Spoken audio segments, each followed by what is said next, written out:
स्वामी की जय। श्री दत्तात्रेय महाराज पाणी महाराज श्री गोविंद प्रभु महाराज सर्वज्ञ श्री चक्रधर स्वामी की जय। बाबा सर्वज्ञ श्री चक्रधर स्वामी हे आपले महानुभावांचे स्नेह यच्चे यावत जगातील सर्व प्राणी मात्राचे एकमेव आधार आहेत। सर्वज्ञ हिंसा करू नये। हिंसा पाप आहे आणि पापामुळे नरक भोगावे लागतात।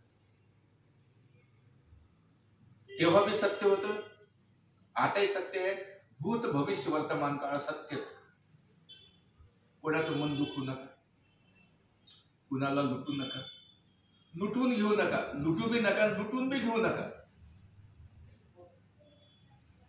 जो जसं वागतो तसं आपण त्याच्या संग वागलं पाहिजे। संसार हा सत्यानृत्य आहे, सत्य आहे असत्य बी आहे। कारण या संसारामध्ये जर आपण असत्य बोललो नाही तर आपला संसारच होणार। सत्यानृत्य स्वामीने तेव्हा सांगितलं, 1000 वर्षापूर्वी सांगितलेलं आहे। म्हणजे स्वामीच्या वचनामध्ये जे आहे, यदि हस्ती तद अन्यत्र, जे वचनामध्ये आहे, जे 10.500 पाठ आहे, 10.500 पाठामध्ये जे आहे ते तेव्हा बी सत्य होतं, आताही सत्य आहे, भूतकाळातही सत्य आहे, भविष्यात बी सत्य। तर हिंसा करू नये, प्राणी मात्राला त्रास देऊ नये। स्वामींची लीला आहे। स्वामी आपल्या सालबर्गीच्या त्या विंध्यांचल पर्वतावर असताना स्वामीच्या दर्शनासाठी आलेला, किंबहुना जगाने पिडलेला, जगाने त्रास दिलेला, त्याच्या जीवावर उठलेले असे ते जे पारधी होते, तर त्या पारध्यापासून, त्या पुत्र्यांपासून आपली सुटका करून घेण्यासाठी तो जीवाच्या आकांताने धावत होता। आणि जेव्हा आकांताने मनुष्य धावतो तर त्यावेळी त्याला इतकी पावर येते, इतकी पावर देव देतो, इच्छाशक्ती। इच्छाशक्ती खूप महत्वाची आहे। माझ्याकडून काय होईल असं म्हटलं की गेलं, तुमची 99% पावर गेली। नाही करेंगे, हटेंगे नहीं, चुकेंगे नहीं, करेंगे। जेव्हा आपण असं म्हणतो, जेव्हा त्या कामाला लागतो, तेव्हा ऑटोमॅटिक निश्चयाचे बळ तुका म्हणे तिची फळ। तुमचा निश्चय महत्वाचा आहे आणि त्याचं फळ तुम्हाला लगेच दिसतं। परंतु स्वामीने कृष्ण भगवंत म्हणतात, कर्मण्ये वाधिकार असते मा फलेषु कदाचन। कर्म कर, फळापासून काही मिळेल याची इच्छा करू, मा फलेषु कदाचन। मा कर्म फले हेतु बुध माते संगोस्त कर्म। जसे आपले कर्म आहे ते आपल्याला भेटणारच आहे, फक्त इच्छा करू नको। इच्छा आपण केली की आपण मग दैन्यवाणी होऊन जातो। देणारा परमेश्वर आहे। तर मा फलेषु कदाचन, इच्छा करू नको, फक्त कर्म कर, चांगल्या रस्त्याने चाल। एक दिवस भगवंतापर्यंत तो रस्ता तुला पोहोचून दे, ही मनात खात्री बाळग। आज चांगल्या बाजूला, चांगल्या रस्त्याने आपण चाललो, एक दिवस आपल्याला भगवंत भेटणार। एक दिवस आपलं जे लक्ष्य आहे ते लक्ष्य आपल्याला भेटणार। तर हे कशामुळे? निश्चय। म्हणून स्वामींनी सांगितलं, आचार्य योग्यता, विचारे दृढता। आचार्याने तुमच्यात योग्यता प्राप्त होते। आज आपण 10 दंडोत घातले, उद्या 15 घालतो, वाढत वाढत वाढत आपण 100-200 दंडोत घालतो, 500 दंडोत 22 घालायचे, 500 दंडवत, दंडवताच्या राशी 500 दंडवत। हे कशामुळे? आचाराने योग्यता निर्माण झाली आणि विचाराने दृढता, विचार केला। तो विचार म्हणजे तेच निश्चय, निश्चयात्मिका बुद्धी। बुद्धीचं लक्षण काय? निश्चय। तुमच्यात निश्चय असायला पाहिजे, की खरोखरच मला भगवंत भेटणार आहे, खरोखरच मी भगवंताच्या रस्त्यावर आहे, खरोखरच मी भगवंताच्या ज्ञानावर आहे, असा जेव्हा आपण निश्चय करतो तेव्हा आपण त्याला 99% आपण प्राप्त केलं असं समजायला हरकत नाही. फक्त इच्छा करू नका. आपला कारण विश्वास. इच्छा केली आणि जर ती इच्छा तुमची पूर्ण नाही झाली तर मग आपण परेशान होतो. परंतु देणारा असा आहे, देने वाला है भगवान, दिलाने वाला है भगवान. देणारा तोच आहे, हा एक निश्चय आहे. आणि जेव्हा आपण अशा निश्चयाने वागतो तेव्हा आपले सगळे रस्ते भेटून जातात, सगळे रस्ते खुलून जातात, सगळे विचार येऊन जातात, जगातले विचार तुमच्यापर्यंत येऊन जातात की आता हेच करायला पाहिजे. निश्चय झाला पूर्ण. आणि निश्चय कुणी केला? बुद्धीने केला. म्हणून मा फलेषु कदाचन इच्छा करू. इच्छा केली की बिघडलं, देवालाही आवडत नाही. अभिमानाला की बिघडलं. अभिमान मोठा मी पणाचा ताठा, हा सगळे ताठे आहे, काहीच उपयोगाचं नाहीये. 2 दिवस बरं वाटतं, तिसऱ्या दिवशी तुमचा अभिमान कुठं पळून जातो पत्ता लागत. आणि त्या अभिमानामुळे तुम्ही काय काय गमावलं हे तुम्हाला कळत नाही. म्हणून अभिमानच नको. म्हणून स्वामींनी सांगितलं अभिमान करू नका. आणि भगवंताचं जे तत्वज्ञान आहे ते भगवंताचं तत्वज्ञान आपण शिकलं पाहिजे, आपल्याला आलं पाहिजे. कुणी जर काही बोललं आपलं त्याचं समाधान करता आलं पाहिजे. त्यासाठी आपल्याला सूत्रपाठ वाचणे आवश्यक आहे. स्वामींचं जे लीलाचरित्र आहे ते आपण वाचायला पाहिजे, त्याचं आपण अवलोकन करायला पाहिजे. आपली जी मुलं बाळ आहे आपण त्यांना ते शिकवलं पाहिजे, त्यांच्या मनामध्ये दृढता निर्माण झाली पाहिजे. आज आपली उपदेशी मुलं उपदेशी मुली उपदेश घेत नाही. घरी आहे उपदेश, घरी आहे बाबा देवपूजा, आई उपदेशी आहे, वडील उपदेशी आहे, मामा उपदेशी आहे. बाळा तू म्हणे मी नाही घेतला, बाबा मला बाहेर राहावं लागतं. मग बाहेर कोण राहत? सर्वच तर बाहेर राहतात. आज आमची शिष्य मंडळी अशी आहे की मिलिटरीमध्ये आहे, लेह लडाखमध्ये आहे, पाकिस्तानच्या बॉर्डरवर आहे, चीनच्या बॉर्डरवर आहे. अतिशय बिकट अवस्थेमध्ये, अतिशय थंडीमध्ये, आपल्याकडे जसं सेल्सिअसमध्ये आपण तापमान म्हणतो इतकं वाढलं तर तिकडे सेल्सिअसमध्ये खाली जातं तापमान मायनस होतं. 10 15 डिग्री मायनस. अशा त्या जसं आपण चिखलातून जातो, एक पाय काढून एक पाय वर घालतो, तसं तिथं बर्फातून पळावं लागतं. 50 किलोचं बोझं अंगावर असतं. आज आपल्याला एक थैली धरता येत नाही. पण निश्चय महत्वाचा आहे, मला माझ्या देशाचं रक्षण करायचं, हा निश्चय आहे. हा ती तिथे येऊन आपण सुखरूप आहे, ते तिथे आहे म्हणून आपलं रक्षण आहे. पण हे कशामुळे? निश्चय. नाही मला जायचं. लोक म्हणाले नको जाऊ, आई म्हणते एकुलते एक आहे भाऊ इथंच राहा. तू म्हणतो नाही मी जाणार, मला देशाची सेवा करायची. आणि मी का म्हणणार? माझ्याजवळ माझ्या देवाचं नाव आहे, तू मला कधीच मरू देणार नाही. तर अजूनही मिलिटरी मेन जे उपदेशी आहेत पोरं ते सही सलामत आले, सही सलामत त्यांच्या घरी पोहोचले, संसार सुखाचा झाला त्यांचा. पण हे कशामुळे? देवासारखा तुमचा पांडेराखा होईल.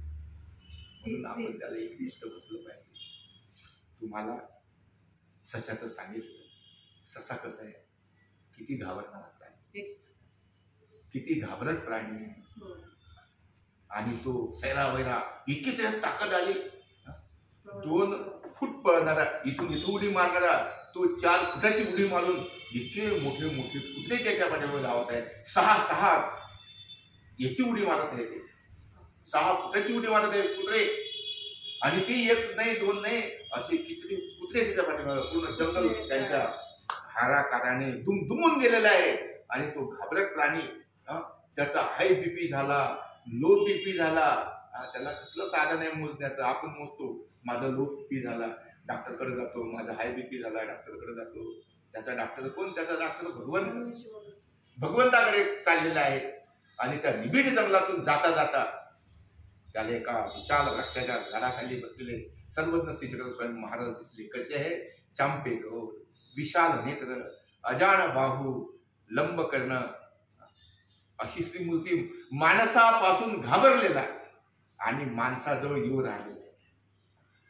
हे दर्शन स्वामी जीवाचं चिंतन करीत होते. तो येऊन पोहोचलेला आहे.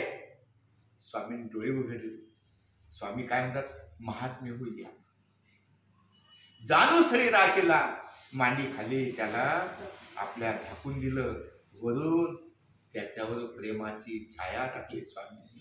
त्याला कुरवळालं आणि इतक्यात ती कुत्री आली. कुत्री भुंकू लागली. कुत्र्यांच्या पाठीमागे ते जंगल दुमदुमून टाकणारे ते जे आदिवासी होते, आदिवासी ते आले. त्यांनी पाहिलं सावध इथंच आहे. आणि ते म्हणतात, जीजी हा घोडेचा ससा आहे, म्हणजे शर्यतीचा आहे. तुम्ही याला सोडा, नाहीतर आमच्या आपसामध्ये कंदन होऊन लढाई होईल. स्वामी सांगतात, अंगा इथं शरण आले काही मरण नसेल. जो आम्हाला शरण आलाय त्याला काही मरण आहे. आणि का तुम्ही काय याच्या पाठीमागे होता? या बिचाऱ्या गरीब प्राण्याला का त्रास देतात? हा जंगलामध्ये राहतो, ओघळाचं पाणी पितो, दर्या दरकुट्यातील गवत खातो. याने तुमचं कोणत्या केळीच्या बागा कापल्या, कोणत्या केळीच्या बागा याने तुमचा नाश केल्या? का तुम्ही याचे जीवात उठले? अशा प्रकारे त्याला उपदेश करतात स्वामी आदिवासींना. स्वामींचं पहिलं वचन आहे, 12 वर्षाचं मौन्य स्वामींनी आदिवासींना सुज्ञान करण्यासाठी, त्यांना सुशिक्षित करण्यासाठी, त्यांना शहाणं करण्यासाठी स्वामींनी आपलं 12 वर्षाचं मौन्य त्यागलं आणि त्यांना उपदेश केला. हंगा येथ शरण आले, जो आम्हाला शरण आला, जगाचा चालक आहे, माता दाता पितामह असा तो भगवंत. आणि त्याला जो बी शरण जाईल, तो कोणी का असेल, भगवंताला शरण गेला म्हणजे त्याची काहीतरी आहे, गणव आहे, तोच भगवंताकडे जातो. तो आहे, त्याच्या डोळ्यामध्ये अश्रू आहे, आक्रांताने तो आकृत झालेला असा तो ससा. स्वामींनी त्याचा श्रम परिहार केला, त्यांना उपदेश केला. आणि अशा प्रकारे स्वामी ते बसले आणि स्वामींचा उपदेश ऐकून ते म्हणतात, जीजी आजपासून आम्ही कुठल्याही प्राणी मात्राची हिंसा करणार. अशा प्रकारे त्यांनी संकल्प सोडलेला आहे की हे भगवान, आजपासून आम्ही कुठल्याही प्राणी मात्राला त्रास देणार नाही. अशा प्रकारे त्यांनी संकल्प सोडून ते निघून गेले. मग तो जो ससा आहे, ससा स्वामींनी मांडीवर केली, लगेच स्वामींच्या समोर उभा राहिला. स्वामींनी त्या पाठवून हात फिरला. स्वामीचा महात्म्य हो जाणू स्थळी राखीला अजरामर केला. तर असा तो ससा भगवंताला शरण आला. तो जर ससा भगवंताला शरण आला आणि भगवंताने जर त्याचं सुरक्षा केली, तर आपण तर मानवाची का करणारच. हा जो निश्चय आहे. म्हणून स्वामींनी सांगितलं, कृष्ण महाराज त्यागात शांती रनंतर, त्यागाशिवाय शांती नाही. तुम्ही जे म्हटलं, भाऊनी म्हटलं, इतकं यांनी पराकोटीच्या संकटातून इथपर्यंत आणलं. आणि वडिलांनी सांगितलं, म्हणे मी आता दीक्षा घेतो. म्हटलं त्यांचा निर्णय खूप महत्वाचा आहे. संसार करून ते परमार्थाला लागले, अतिशय ते भाग्यवान आहे. तुम्ही अतिशय भाग्यवान परिवार आहे की तुम्हाला हा धर्म प्राप्त झाला. तू या कुळामध्ये जन्मलेली आहे. हे कुळ असं आहे, निष्कलंक असं हे कुळ आहे, भगवंताचं कुळ आहे. अच्युत गोत्री. आपण कोण आहे? अच्युत गोत्री, नच्युत होणार आहे. एकामेकाचे संबंध जे आहे ते पैशावर आहे, परंतु इथे काहीच नाही. विनासायास ऑटोमॅटिक जीवतात, ऑटोमॅटिक राहतात. कारण हे भगवंताचं कुळ आहे, हे भगवंताचं पुत्र आहे. त्याने सर्व मनी जी आहे ती एका धाग्यामध्ये ओवलेली. यामध्ये नाणी आहे, यामध्ये नामधारक आहे, यामध्ये साधक आहे, यामध्ये उपदेशी आहे, यामध्ये ज्ञानी आहे, यामध्ये दीक्षित आहे, यामध्ये बालब्रह्मचारी आहे, यामध्ये ज्यांनी संसार सोडून परमार्थाची वाट धरलेली आहे असे जे संत आहेत, भिक्षुक आहे, हे सर्व आहे. पण कसे आहे? धाग्यामध्ये ओढले असे ते म्हणून त्यागाशिवाय शांती नाही, त्यागाशिवाय काहीच नाही. जर पोरग शाळेत नाही गेलं, जर त्याने 6 तासाचा त्याग केला नाही तर तो जीवनामध्ये यशस्वी होऊ शकत नाही. म्हणून आपल्याला कळतं की याला आपण शिकविलं पाहिजे. हा 6 तास जाईल, तिथे मास्तर याला शिकवतील, गुरुजी याला शिकवतील, चांगलं शिकवतील. जे बाकीचं राहिलं ते आपण शिकवू त्याला. त्याच्यामुळे तो पोरगा कसा होईल? आज चिखलाचा गोळा आहे, परंतु उद्या तो चांगला होईल. जसा दगड आहे, ओबड धोबड आहे, परंतु जो कारागीर आहे त्याची मूर्ती तयार करतो. आणि आज त्या दगडाला कोणी मानत नव्हतं, कोणी सिंहासनावर ठेवत नव्हतं. मूर्ती तयार झाली, सिंहासनावर बसली. म्हणजे असं घडविल्या जाते. तसंच आचार्य श्री ज्ञानदेवाचार्यांना स्वामींनी घडविलं होतं. घडला मढला योग्य झाला, कौतुक कितीतरी चक्रधराला. असं स्वामींनी त्यांना घडविलं होतं. महानुभाव पंथाचं त्यांना आचार्य करायचं होतं. आपल्या पाठीमागे त्यांना आचार्यपदाची धुरा देऊन परमार्गाचं त्यांच्याकडे आचार्यपद द्यायचं होतं. स्वामी सांगती आकुल्या नागदेवा. स्वामी सांगतात की आम्हाला तर जायचंय. सोपवून जातो, सोपवून जातो, सोपवून जातो आम्ही परमार्ग सेवा. स्वामी सांगती आपुल्या नागदेवा. तर अशा प्रकारे स्वामींना घडविलं आहे आणि ते आचार्यपद त्यांना दिलेले आहे. स्वामी निघून गेलेले आहे, परंतु आज 750-800 वर्षापूर्वी स्वामींनी जी शिकवण दिलेली आहे ती आजही आपल्याला कामी आहे. आजही स्वामींनी सांगितलं आहे, चोरी करू नका, हिंसा करू नका, कुणाचं मन दुखू नका, देवता भक्ती करू नका, मांस खाऊ नका, अपरिग्रह करा. तर हे जे आहे सप्तव्यसने, जर तुम्ही हे सप्तव्यसने नाही सोडली, सप्तव्यसने कोणते? द्रुतमच मध्यमच पिशतमच वेश्या पापाय चौर्यम परद्वार सेवा इति सप्तव्यसनानी घोराती घोरे नरके पचंती. घोराती घोर त्याला असे नरक भोगावे लागतात. मग कुंभी पाकी घाली ती. नरकाचं वर्णन केलं निर्वेद स्तोत्रकारांनी, डायंबासांनी केलं आहे. मग कुंभी पाकी घाली ती, वरी चांगलं झाकणं ठेवी ती. जसे तुम्ही बटाटे जसे शिजविता कुकरमध्ये, वरून शिट्टी लावून देता, खाली आग लावून देता, खडखड शिजत राहतात, तसं त्या कुंभी पाकामध्ये हे जे दोषी जीव आहेत यांना टाकतात. बटाटेसारखं वर झाकण लावून देतात, खाली जाळ लावून देतात. मग कुंभी पाकी घाली ती, वरी चांगलं झाकणं ठेवी ती, भीतर खदखदा कडवी ती, तया दुःख अंत नाही. असे दुःख भोगावे लागतात. मग ती अशी पत्रा कवीचे वाटे, त्याची पस्से खांडिया पस्से तिखटे. त्याची जे पत्रे आहे खांडिया पस्से म्हणजे तलवारीपेक्षा इतके तिखट आहे, इतके धारदार आहे. नुसतं असं टाकलं तरी कटकट कटकट कटकट होऊन राई सारखं ते तुकडे होतात. त्याचे खांडे पस्से तिखटे, त्यावेळी घालता देह तुटे, त्या दुःखांत नाही. हे देशवर नरक जाणावे, याहीहून नित्य नरक परिसावे. या परी संतार जावे भलती. नित्य नरक कानी ऐकले, तो पोटी पाय निघाले. माझे पोटात पाय गेले भगवंता माझे. इतके नरक आहे रे बाबा, मी कसा जगू?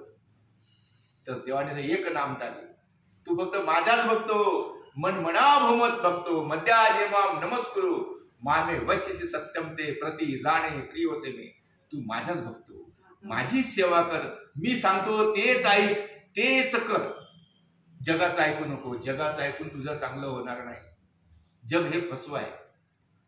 तो तू भगवंताला खरी माहिती आहे. म्हणून तुकोबा म्हणतात, कृष्ण माझी माता, कृष्ण माझा पिता, बहीण बंधू चुलता कृष्ण माझा, कृष्ण माझे मन, कृष्ण माझे जन, स्वैरा सज्जन कृष्ण माझा, कृष्ण माझे तारू, कृष्ण माझे गुरु, कृष्ण माझे तारू, उतरी पैल पारू भव नदीचा, कृष्ण म्हणे तुका म्हणे माझा तो श्रीकृष्ण विसावा, आणि न करावा परताची.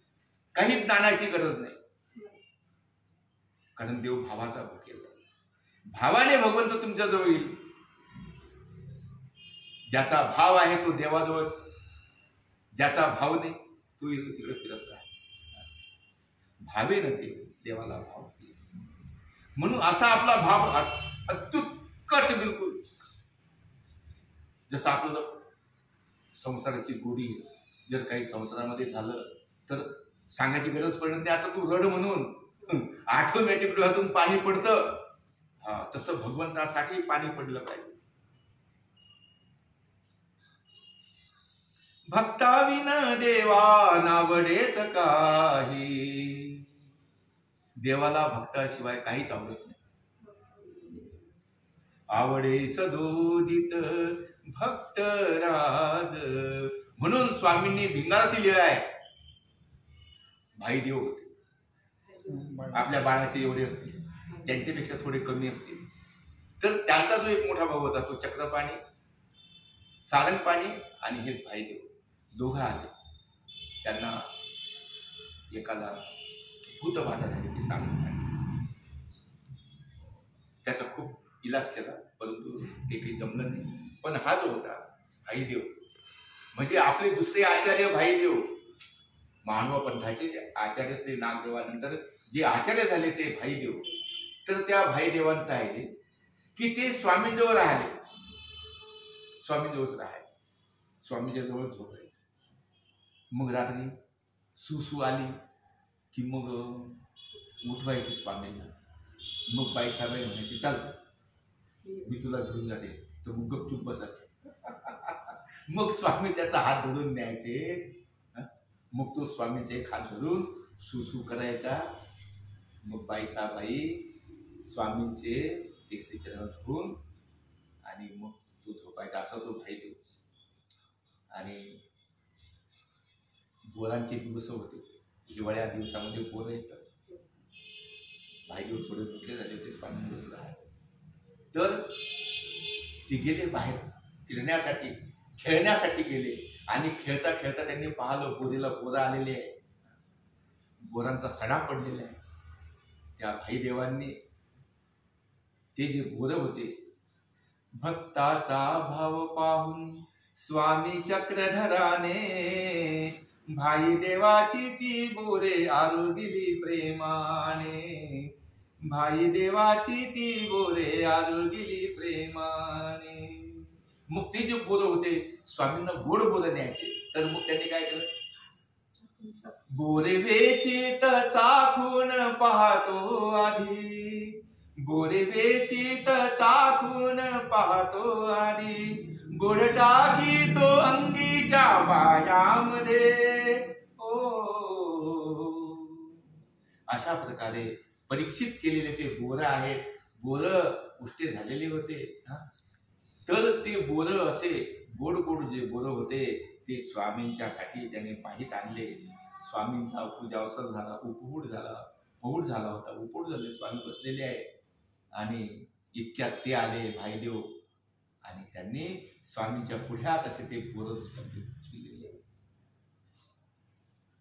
भक्तच होता. असा तो भक्त. सगळे बोरं उष्टे होते. बाईसाने पाहिलं,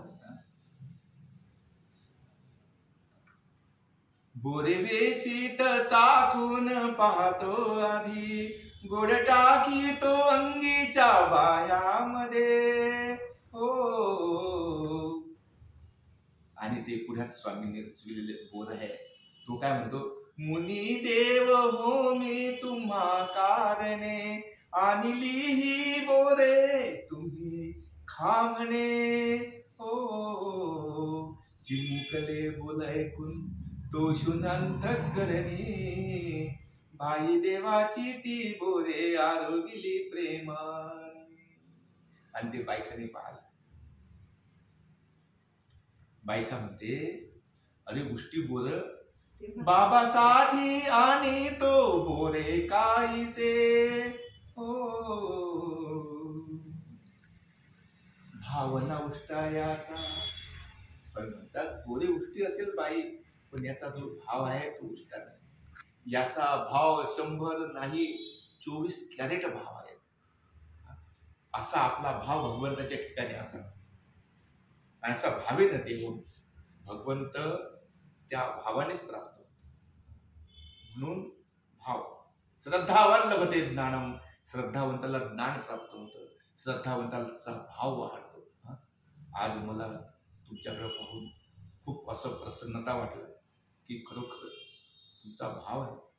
आणि त्या भावामुळे जो तुमच्या मनात आलं की आपल्याला सुतक पडलं होतं, हे महंत येऊन गेले, ते महंत येऊन गेले, आपल्या घरचं पाणी त्यांना पाचताना आलं, ही जे मनात जी होती सल, तर ते भगवंतांनी आम्हाला पाठवून सल काढून.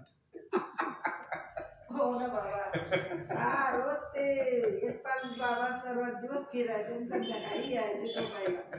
काय करू मग आता. तुमचं जे ती अंतःकरणं दुखत होतं, हो देवाने, तुम्ही आले चांगले. हो देवच आहे सर्व काही. वियोग कोणाचा करायचा, संयोग कोणाचा करायचा. संयोग करून दिला, वियोग करून दिला. वियोग म्हणजे जाय, संयोग म्हणजे प्राप्त करून देणे. संयोग वियोग हे भगवंतच करतो आपल्या देवते कर्मे. कारण कोणाचा वियोग करायचा, कोणाचा संयोग करायचा, आणि त्या प्रकारे त्याचे कर्म असतात. म्हणून कर्म चांगले करा, कर्म उत्तम करा. जे उत्तम कर्म तुम्हाला संसारामध्ये तर भेटतच त्याचं, परंतु हे व्याज बुट्ट्यासहित आहे, मुद्दल सहित आहे, चक्रवाढ व्याज आहे. जसं पाप वाढतं तसंच पुण्यही वाढतं. चक्रवाढ व्याज आहे. अनंत हस्ते कमलावराने देता किती घेतलं तो कराने, आपण दोन हाताने किती सावडणार. अनंत हाताने दिवर आलं तर बेहिसाब संपत्ती दिवर आलेले आहे की आपण त्याची म्हणजे कल्पना सुद्धा नाही करू शकत. इतकं देव देतो. फक्त तो म्हणतो तू माझा हो, तू माझीच सेवा कर, माझीच सेवा कर, माझाच हो. तर कुरुष्व मदत बनव. तू जे काही कार्य करशील हे माझ्यासाठी कार्य कर. तुमचं नाव काय? इंदुबाई रमेश पाटील. आणि तुमचं नाव? किशोर रमेश पाटील. तर आज आम्ही सुरत येथील किशोर भाऊ, त्यांच्याकडे काय करायचं, किशोर भाऊ रमेश पाटील हे आज आमचे यजमान आहेत. आणि आज यांच्याकडे आम्हाला वेळेचा दंडोत होता. असे हे अतिशय भावप्रिय देवाचे चेहते आणि असा हा परिवार आहे. हे आमची सौभाग्यवती ताई इंदुताई पाटील आहे. हे आमची ताई, काय नाव ताई? अर्चना ताई पाटील. ही दादांची कन्या आहे. आणखी 2 आहेत, ते अभ्यास करायला गेलेले आहेत. असा हा छोटासा परिवार आहे. आणि महत्त्वाची गोष्ट, भाऊंची जे वडील आहेत त्यांनीही दीक्षा घेतलेली आहे. असा हा छोटासा परिवार. आणि ज्यांनी परमार्थ स्वार्थ करून संसार करून परमार्थ केला, असा हा परिवार आज यांचं आणि आमचा योग आलेला आहे. आणि असाच त्यांना परमेश्वराचा भक्तिमार्ग, देवाची सेवा, साधू संतांची सेवा घडावी, त्यांचे अनुसरण व्हावं, त्यांचं अनुसरण सिद्धीत जावं, भाऊलाही यश मिळावं. अशा प्रकारे स्वामी श्री चक्रधर महाराज यांना प्रार्थना करून, तसेच तपस्विनी पूजनीय आचार्य ज्योतिषाचार्य श्री वसुधादेवी पालिमकर जाळीचादेव येथे जय श्रीकृष्ण धाम इथे आम्ही राहतो. 1650 तीर्थाची देवपूजा आहे. स्टँडकडून मंदिराकडे जाताना उजव्या हाताला पहिलाच आपला आश्रम आहे, इथे असतो. आणि अशा प्रकारे सर्वांना दंडोत करतो. श्री दत्त जयंतीच्या निमित्ताने, कारण आज जरी कार्तिक महिना आहे तरी येणारा जो महिना आहे श्री दत्त जयंतीचा आहे. मासानाम मार्गशीर्षम ऋतूनाम कुसुमाकर. श्रीकृष्ण भगवंतांनी सुद्धा गीतेमध्ये सांगितलं, जसा ऋतू आहे वसंत ऋतू, त्यामध्ये कोकिळ गायन करणं.